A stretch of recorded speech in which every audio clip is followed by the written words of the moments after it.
Bismillahirrahmanirrahim. Assalamualaikum warahmatullahi wabarakatuh. Perkenalkan, nama saya Karnila Sari dari Sistem Komputer dengan NIM 2019 011 009.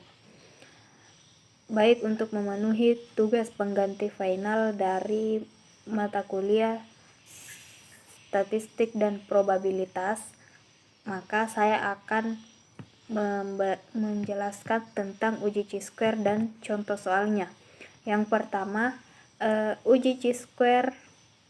Pengertian uji chi-square yaitu pengujian hipotesis tentang perbandingan antara frekuensi sampel yang benar terjadi. Selanjutnya disebut dengan frekuensi observasi dengan lambang F0 dengan frekuensi harapan yang didasarkan atas hipotesis tertentu pada setiap kasus atau data. Selanjutnya disebut dengan frekuensi harapan, dilambangkan dengan Fe. Adapun kegunaan chi-square yang pertama yaitu digunakan dalam penelitian untuk mencari kecocokan ataupun pengujian ketidakadaan hubungan antara beberapa populasi. Yang kedua, digunakan untuk menguji hipotesis tentang ada atau tidak perbedaan antara dua proporsi. Yang ketiga, digunakan untuk menguji hipotesis deskriptif bila dalam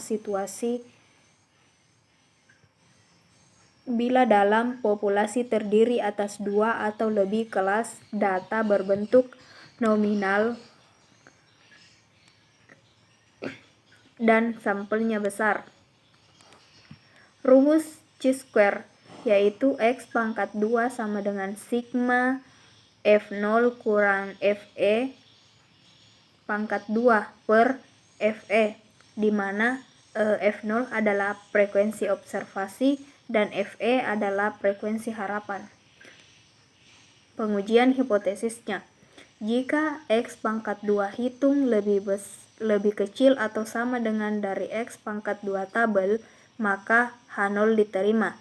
Jika X pangkat 2 hitung lebih besar dari X pangkat 2 tabel, maka H0 ditolak. Atau jika nilai signifikan S pangkat 2 hitung lebih besar dari alfa, maka H0 diterima. Jika nilai signifikan X pangkat 2 hitung lebih kecil dari alfa, maka H0 ditolak. Jenis-jenis uji chi-square. Yang pertama, uji kecocokan yang digunakan didasarkan pada besarnya perbedaan dari masing-masing kategori dalam distribusi frekuensi. Yang kedua yaitu uji tabel kontingensi untuk menguji apakah dua variabel saling independen atau tidak. Langkah-langkah uji tabel kontingensi. Yang pertama yaitu membuat hipotesis penelitian. Yang kedua, membuat tabel kontingensi yang berisi dengan data Fe dan F0. Yang ketiga, mencari frekuensi yang diharapkan atau Fe, kemudian memasukkan ke dalam tabel. Yang keempat, menghitung nilai chi-square. Yang kelima, menentukan nilai chi-square tabel. Yang keenam, membandingkan chi-square hitung dengan chi-square tabel, kemudian membuat kesimpulan. Baik, contoh soal yang akan saya bahas yaitu seperti ini. Peneliti ingin mengetahui apakah terdapat hubungan antara jenis kelamin dengan jenjang pendidikan, di mana data-datanya seperti ini. Nah, untuk pengujiannya kita buka aplikasi SPSS terlebih dahulu, kemudian kita memasukkan data-datanya. Baik, setelah kita membuka SPSS, selanjutnya kita akan memasukkan data-data dari soal dimasukkan ke SPSS. Yang pertama kita masukkan jenis kelamin. Kita buka variabel views terlebih dahulu, kemudian masukkan jenis kelamin.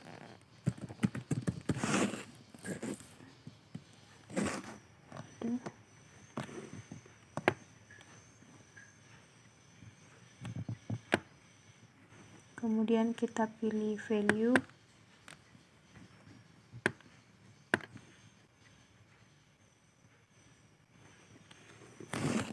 Satu itu laki-laki. Kemudian add. Kemudian kita masukkan kode kedua, perempuan. Kemudian add. Selanjutnya di oke. Nah, kita menambahkan kembali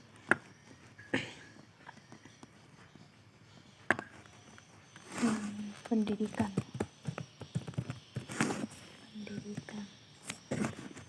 dengan value yang pertama SMA, kemudian add, kode kedua diploma, kemudian add, kemudian kode ketiga S1, kode keempat S2, kemudian add, selanjutnya di oke. Selanjutnya kita akan tambahkan data. Nah, setelah ini kita ke data view. Selanjutnya kita masukkan data-data yang ada pada tabel ini. Yang pertama jenis kelamin laki-laki dengan kode 1, pendidikannya SMA, kodenya 1, kemudian datanya 8. Nah, selanjutnya jenis kelamin perempuan dengan kode 2, pendidikan 1 dengan jumlah 5 orang. Selanjutnya jenis kelamin laki-laki, pendidikan diploma, jumlah 5 orang. Selanjutnya perempuan,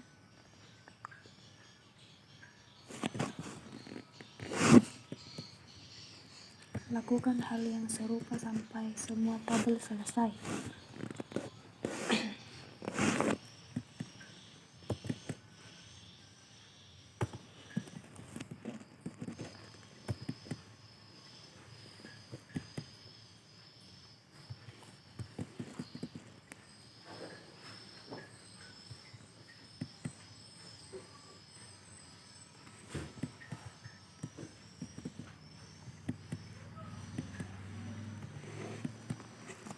Nah, setelah semua data telah dimasukkan ke SPSS, selanjutnya kita ke data, kemudian kita timbang. Yang akan kita timbang di sini adalah data, kemudian dipindahkan. Nah, setelah itu kita tekan oke.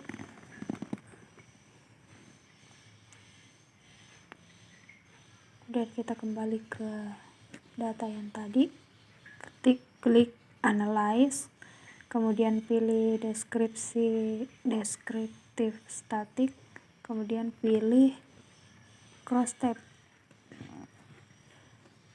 Jenis kelamin dipindahkan ke row. Pendidikan kita pindahkan ke kolom. Selanjutnya setelah seperti ini kita klik statis, kemudian pilih chi-square, kemudian continue, lalu oke. Maka datanya akan muncul seperti ini. Kita dapat lihat di sini nilai signifikan dari data yang telah dimasukkan ke dalam SPSS hasilnya yaitu 0,970. Nah, karena hasilnya 0,970 lebih besar dibanding 0,05, maka kesimpulannya yaitu tidak ada hubungan antara jenis kelamin dengan jenjang pendidikan.